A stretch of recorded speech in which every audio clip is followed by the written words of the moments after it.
अगर अगर अयोध्या में खड़े इस भव्य राम मंदिर की पत्थर की दीवारें बोल पातीं, तो वो हमें क्या बतातीं? क्या सिर्फ राम की जीत की कहानी, या उन अनकहे बलिदानों के राज खोलतीं जिन पर हमारी नजर कभी गई ही नहीं? एक पल के लिए सोचिए, ये पत्थर जिन्होंने सदियों का इंतजार देखा है, जिन्होंने एक पूरे राष्ट्र की आस्था को सच होते देखा है, अगर इनमें आवाज होती तो ये सिर्फ जय जयकार नहीं सुनाती, ये वो फुसफुसाहटें हम तक पहुंचाती जो इतिहास के शोर में कहीं खो गईं। ये उन आंसुओं की कहानी कहती जो चुपचाप बहा दिए गए, उन संकल्पों की गाथा सुनाती जो बिना किसी प्रशंसा की उम्मीद के लिए गए। आज हम एक ऐसी ही यात्रा पर चल रहे हैं।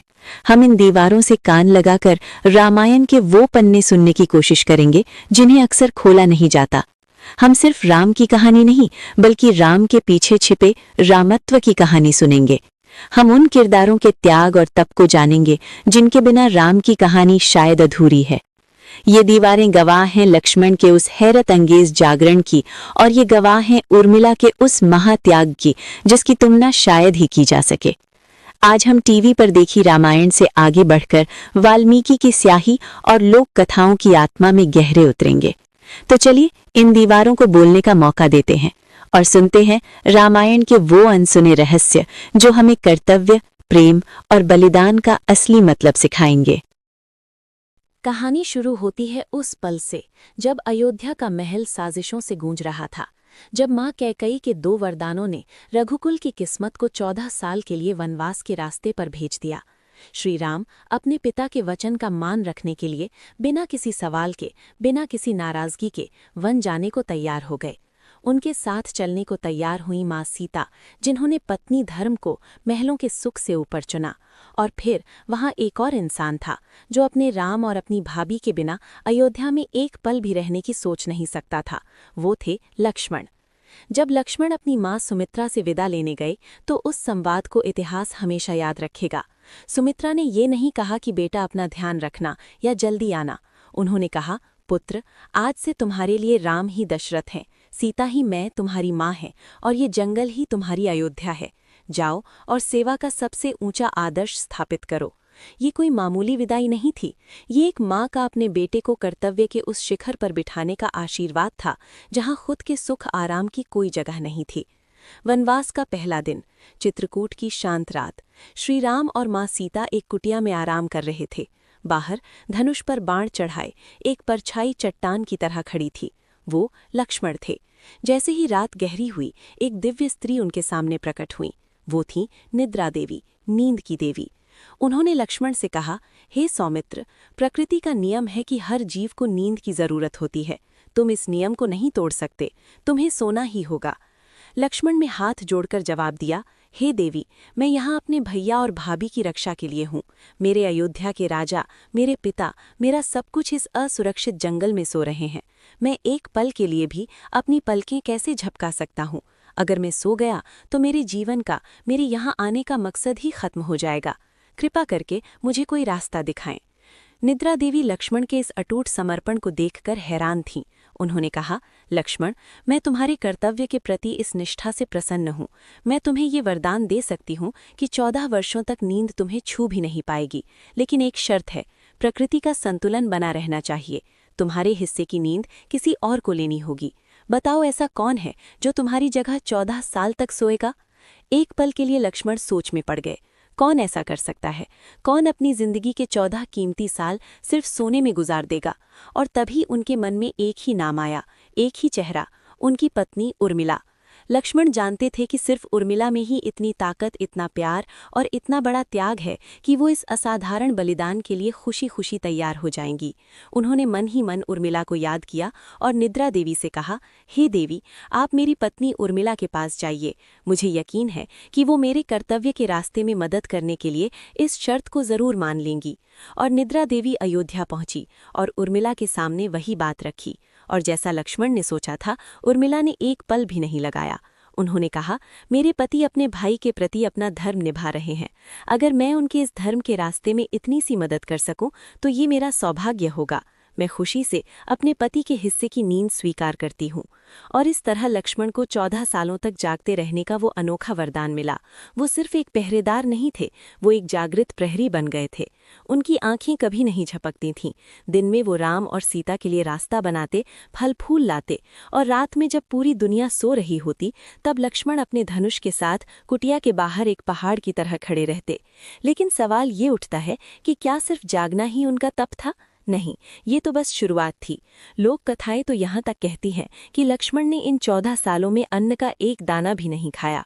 वनवास जाने से पहले उन्होंने अपनी माँ से कहा था, माँ, जब मेरे भैया भाभी जाग रहे होंगे मैं उनकी सेवा में रहूंगा, जब वे सो रहे होंगे मैं पहरा दे रहा हूँगा, मुझे भोजन का समय ही कहाँ मिलेगा। कहा जाता है कि उन्होंने अपनी एक गुप्त विद्या से अपनी भूख पर काबू पा लिया था। ये दोनों तपस्याएं, नींद का त्याग और अन्न का त्याग, सिर्फ एक भाई का प्यार नहीं था, ये एक बड़ी दैवीय योजना का हिस्सा था।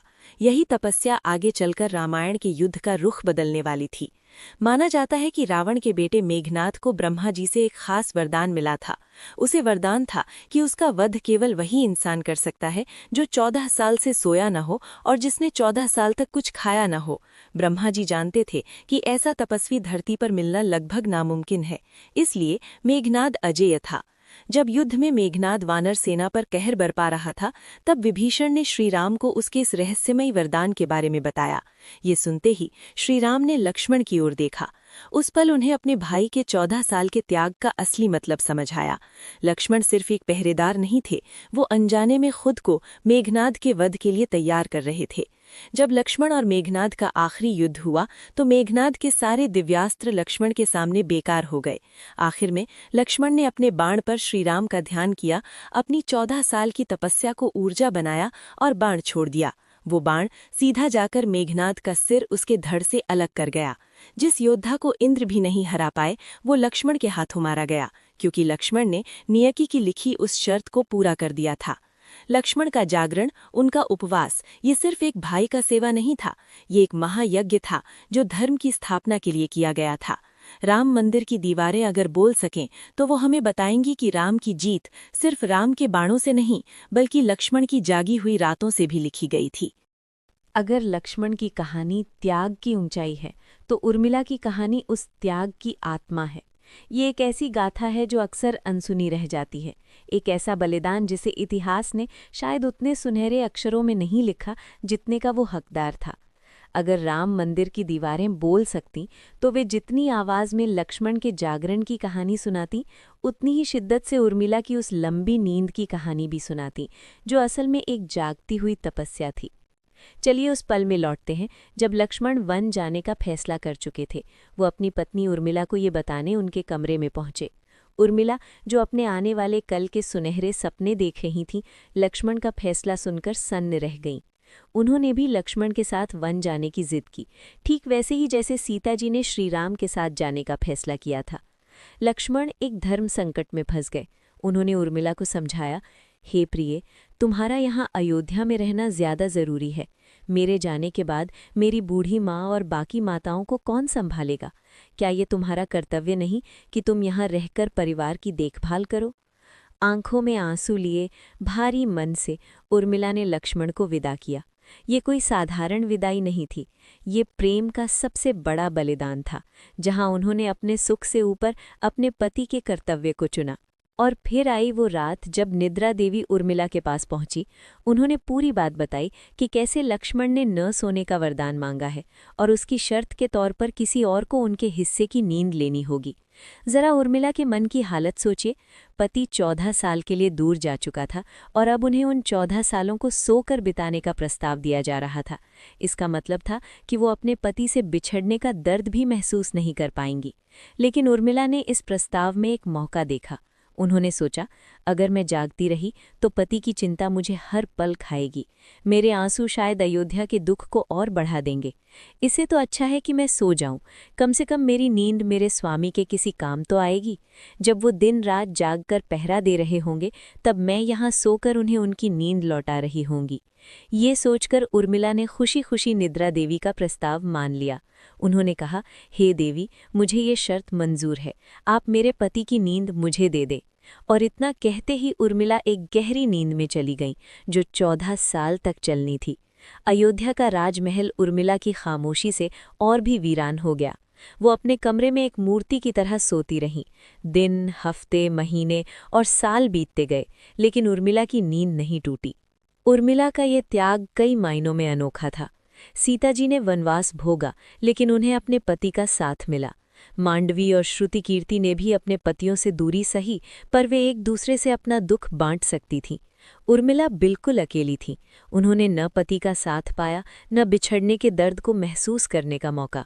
उन्होंने अपनी जिंदगी के 14 बसंत, अपनी पूरी जवानी एक नींद के नाम कर दी, ताकि उनके पति अपना कर्तव्य पूरा कर सकें। ये नींद सिर्फ नींद नहीं थी, ये एक योग निद्रा थी, एक तपस्या थी। इसी नींद ने लक्ष्मण को जागने की शक्ति दी और अनजाने में रावण के विनाश में भूमिका निभाई, क्योंकि अगर लक्ष्मण जागते नहीं तो वो मेघनाथ का वध नहीं कर पाते, और अगर उर्मिला सोती नहीं तो लक्ष्मण जाग नहीं पाते। फिर 14 साल का लंबा इंतजार खत्म हुआ। श्री राम, सीता और लक्ष्मण अयोध्या लौटे। पूरा नगर जश्न में डूबा था। जब लक्ष्मण अपनी पत्नी उर्मिला के कमरे में पहुंचे तो उन्होंने देखा कि वो अब भी वैसे ही सो रही हैं। गुरु वशिष्ठ ने बताया कि केवल लक्ष्मण ही उन्हें जगा सकते हैं, क्योंकि ये उन्हीं की नींद थी। लक्ष्मण ने अपनी पत्नी को प्रणाम किया, उनके त्याग के लिए मन ही मन शुक्रिया अदा किया और फिर उन्हें छूकर जगाया। धीरे धीरे उर्मिला ने अपनी आंखें खोलीं। 14 साल बाद उनके सामने वही चेहरा था जिसे उन्होंने आखिरी बार देखा था, उनके पति लक्ष्मण। उर्मिला के लिए तो जैसे वक्त रुक गया था। एक पल पहले उनके पति वन जा रहे थे और अगले ही पल वो जीतकर वापस आ चुके थे। उर्मिला का ये त्याग हमें प्यार की एक नई परिभाषा सिखाता है। प्यार का मतलब सिर्फ साथ रहना नहीं, बल्कि एक दूसरे के कर्तव्य के रास्ते में मददगार बनना भी है। राम मंदिर की दीवारें अगर बोल सकती तो वे हर भक्त को उर्मिला की कहानी सुनाती और कहती कि देखो, बलिदान का इससे बड़ा कोई रूप नहीं हो सकता। जब हम वनवास की बात करते हैं तो अक्सर पंचवटी, किष्किंधा और लंका का ही नाम आता है।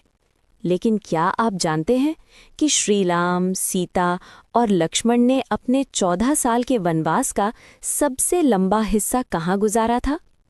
वो जगह थी दंडकारण्य। लगभग 10 साल, एक पूरा दशक उन्होंने इसी विशाल और रहस्यमयी जंगल में बिताया। अगर राम मंदिर की दीवारें बोल सकतीं तो वे हमें इस जंगल की वो अनकही कहानियां सुनाती जो रामायण की बड़ी कहानी में कहीं दबसी जाती हैं। दंडकारण्य का नाम दंड का जंगल है। इसके पीछे भी एक कहानी है। कहा जाता है कि सतयुग में राजा दंड के बुरे कर्मों की वजह से उनके गुरु शुक्राचार्य ने श्राप दिया था कि उनका पूरा राज्य एक वीरान जंगल बन जाएगा। ये कोई मामूली जंगल नहीं था, ये ऋषियों की तपोभूमि भी थी और राक्षसों का गढ़ भी। आज के नक्शे पर देखें तो ये छत्तीसगढ़, ओडिशा और आंध्र प्रदेश के कुछ हिस्सों में फैला हुआ एक बहुत बड़ा इलाका है। श्री राम ने इस जंगल में घुसने से पहले ही वहां के ऋषियों को वचन दिया था कि वो इस धरती को राक्षसों के आतंक से मुक्त कराएंगे, और अपने वनवास के इन 10 सालों में उन्होंने यही किया। ये सिर्फ इंतजार का वक्त नहीं था, ये धर्म की स्थापना के लिए लगातार चल रहे एक संघर्ष का दौर था। दीवारें हमें उन अनगिनत ऋषियों की कहानियां सुनाती हैं जिनसे श्री राम मिले। महर्षि शरभंग, सुतीक्षण और अगस्त्य जैसे महान तपस्वी यहीं रहते थे। यहीं पर अगस्त्य मुनि ने श्री राम को वो दिव्य धनुष और कभी न खत्म होने वाले बाणों का तरकश दिया था जो आगे चलकर रावण से युद्ध में काम आए। लेकिन दंडकारण्य सिर्फ ऋषियों की भूमि नहीं थी, ये राक्षसों का अड्डा भी था। यहीं पर श्रीराम का पहला बड़ा मुकाबला विराध नाम के राक्षस से हुआ। यहीं पर रावण की बहन शूरपणखा की कहानी हुई, जिसने पूरी रामायण का रुख ही मोड़ दिया। जब लक्ष्मण ने शूरपणखा की नाक कान काटे तो वो अपमानित होकर अपने भाइयों खर और दूषण के पास गई। इसके बाद जो हुआ वो रामायण के सबसे हैरान करने वाले युद्धों में से एक था। खर और दूषण ने 14,000 राक्षसों की सेना के साथ श्रीराम की अकेली कुटिया पर हमला कर दिया। श्रीराम ने लक्ष्मण से सीता को एक गुफा में सुरक्षित ले जाने को कहा और अकेले ही उन 14,000 राक्षसों से भिड़ गए। कुछ ही घंटों में श्री राम ने अपनी धनुर्विद्या से खर, दूषण और उनकी पूरी सेना का सफाया कर दिया। दंडकारण्य में बिताए गए ये साल श्री राम के लिए एक ट्रेनिंग की तरह थे। उन्होंने यहाँ के भूगोल को समझा, अलग अलग तरह के राक्षसों और उनकी मायावी शक्तियों का सामना किया और ऋषियों के मार्गदर्शन में अपनी आध्यात्मिक शक्ति को और मजबूत किया।